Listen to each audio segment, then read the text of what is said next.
Bonjour, shalom, shalom. Nous allons une fois de plus manger la parole de Dieu. Car la parole de Dieu est la nourriture de notre esprit et la parole de Dieu est là pour nous aider à changer notre manière de vivre, pour être des personnes agréables à Dieu.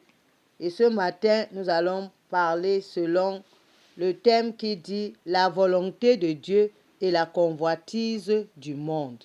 La volonté de Dieu, c'est faire ce que Dieu veut. La convoitise, c'est faire ce que ton cœur veut. Donc, c'est deux choses différentes, des deux choses opposées, contradictoires, comme le jour et la nuit, comme le bien et le mal, qui sont opposés. Ces deux choses, la volonté de Dieu et ta volonté, qui te mènent à la convoitise d'aimer les choses du monde, sont différentes, ne peuvent marcher ensemble. Voici ce que Dieu dit dans le livre de Deutéronome. Dieu dit, je mets devant toi le bien et le mal, la vie et la mort. Et il te dit de choisir. Choisis la vie, le bien, pour vivre toi et ta progéniture. Voilà la pensée de Dieu, voilà la volonté de Dieu pour toi et moi. Et il s'agit donc de faire un choix. Le choix de faire la volonté de Dieu ou le choix de suivre la convoitise, de faire les désirs de ton cœur. C'est le choix. Et soit tu choisis de suivre Jésus qui est mort pour toi à la croix pour ton péché, ou de suivre le monde qui te rend esclave du péché et te sépare totalement de Dieu. En lisant la parole de Dieu ce matin, qui va nous aider à comprendre la pensée de Dieu. Dans le livre de 1 Pierre 4, le verset 3 et le verset 4, nous lisons au nom du Seigneur. C'est assez, en effet, d'avoir dans le passé accompli la volonté des païens, en marchant dans la dissolution, les convoitises, l'ivrognerie, les excès du manger et du boire et les idolâtries criminelles. Aussi, trouve-t-il étrange que vous ne vous précipitiez pas avec eux dans les mêmes débordements de débauche et ils vous calomnient. Voilà donc cette parole, cette écriture. Si tu as ta Bible, prends-la et lis tout le chapitre, parce que ici, nous avons moins de temps pour mieux comprendre. Mais voici ce que l'Écriture nous dit. Que hier, nous étions parmi les débauchés.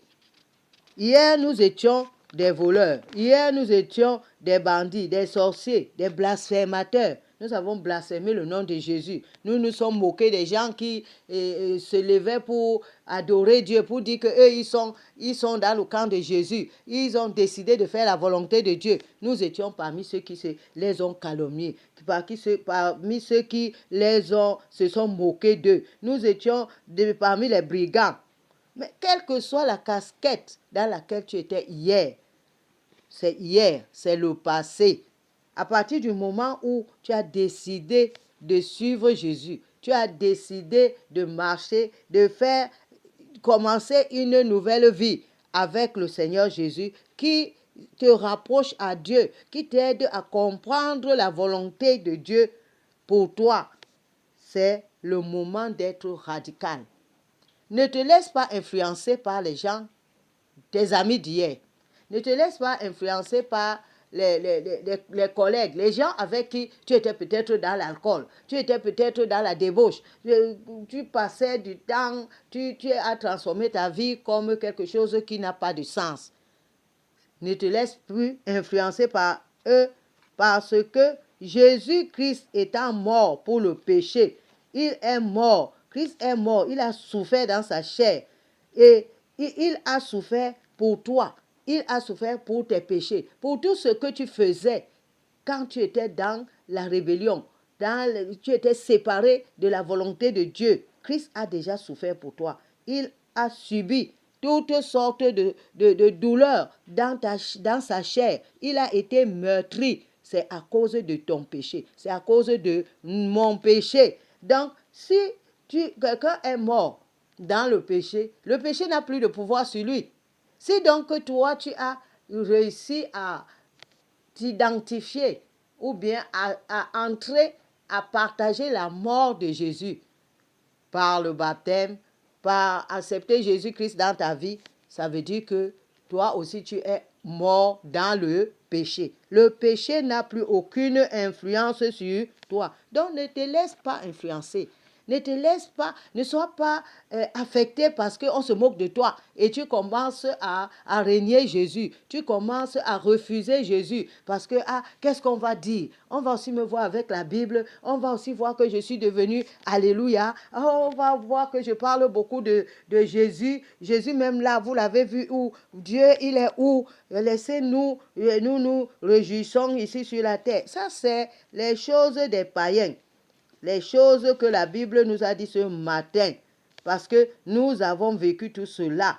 Nous étions tous des personnes qui vivaient selon la convoitise de que notre cœur désire. C'est ce que nous voulons faire. Mais ça, c'est le passé. Cette vie n'a plus de pouvoir sur toi à partir du moment où tu as décidé de suivre Jésus. Tu as décidé de faire la volonté de Dieu. La Bible nous dit dans le livre de Galates 2, le verset 20, Paul dit, si je vis, ce n'est plus moi qui vis. Si je vis sur la terre, je vis pour faire la volonté de Dieu. Parce que Christ a été crucifié pour moi, donc moi aussi mon péché a été crucifié avec Christ. Donc je suis là, je vis pour plaire à Jésus et non pour plaire à un homme ou à une femme ou parce que cette personne est la personne qui te nourrit ou bien qui te donne des finances et parce qu'il te menace, il va te couper les vivres. Le maître que tu as accepté, Jésus-Christ, est capable de prendre soin de toi. Parce que quand tu as accepté Jésus-Christ, son esprit est venu habiter dans ton cœur. Il a pris place dans ton cœur. Donc, l'esprit du Seigneur en toi te donne la force. Te donne la force d'être radical. Te donne la force d'affronter toute la moquerie des gens, toute la moquerie de ta famille, le rejet, le mépris. L'Esprit de Dieu doit nous fortifier tous les jours si tu restes focalisé, si tu tournes tes regards vers le Seigneur. Tu ne dois pas te laisser influencer par les coutumes, les traditions. La tradition est montée. La tradition ne te donne pas la vie.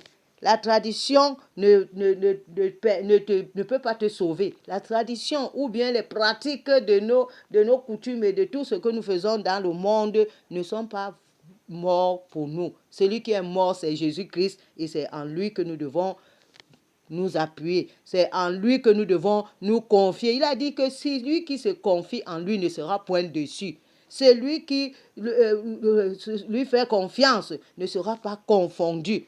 Rien de confusion ne peut entrer dans ta vie si tu restes engagé, déterminé. Si tu décides de rester ferme dans ton choix, tu as fait le choix, tu as choisi. On ne t'a pas obligé. C'est toi-même qui as décidé que moi j'ai choisi. Donc, moi je me souviens quand je suis venue ici et j'ai commencé de parler de Jésus. Ouais, tout le monde s'est moqué de moi. Qu'est-ce qu'on n'a pas dit? Comment j'ai raté? Comment je suis partie à l'étranger et je suis revenue, je n'ai rien ramené. Mais j'étais radicale.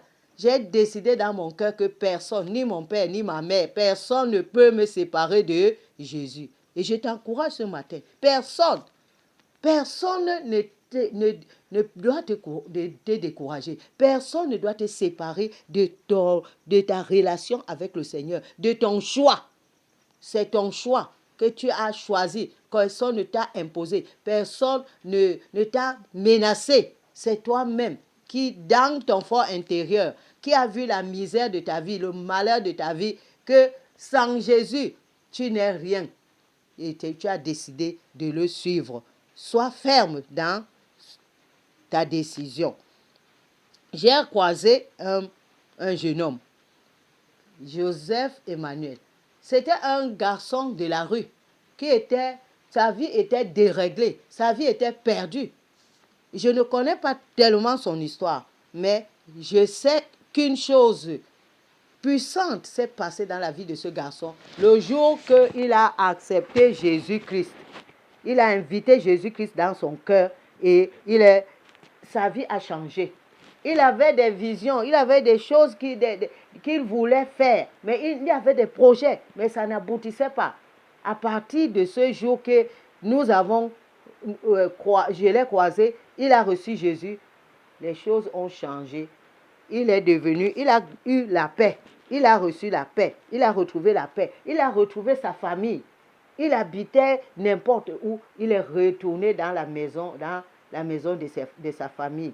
Et le Seigneur l'a restauré. C'est ce qui se passe avec toute personne qui décide de choisir Jésus au lieu de la convoitise du monde, au lieu de se laisser influencer par les autres. Le Seigneur Jésus vient dans ta vie et il restaure ta paix. Il te restaure la paix. Il te restaure. Petit à petit, tu vas voir les changements qui vont s'opérer. Donc, si tu as choisi Jésus-Christ, sois ferme et radical dans ta décision. Si tu n'as pas encore aussi commencé, que tu es encore troublé, que tu hésites, je te confie ce matin, je veux te rassurer qu'il ne se fait pas tard. Il ne se fait pas tard. Il faut que tu commences. Le ciel est encore disponible pour t'accueillir. Jésus-Christ t'attend. Fais seulement le premier pas. Invite-le dans ton cœur et il va t'accueillir parce que ce qu'il prépare pour toi, c'est la liberté et c'est le bonheur total. Donc, prends ta décision aujourd'hui de refuser le monde, de rejeter la convoitise du monde, de compter sur toi-même et commence à compter sur le Seigneur Jésus-Christ. Fais la volonté de Dieu et tu seras dans la paix et la joie.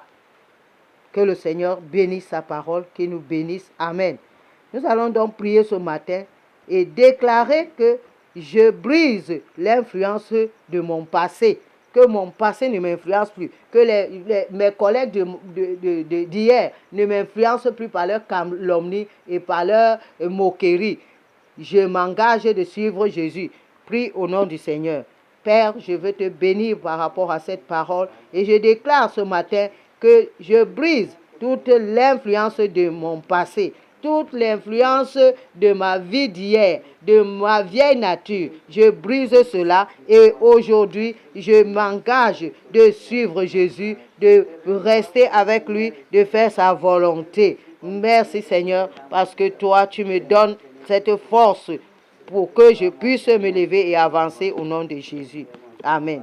Toi qui as écouté ce message, sois béni et partage cette parole et pose aussi des questions s'il y a des zones d'ombre dans ton esprit. Bonne journée. Amen.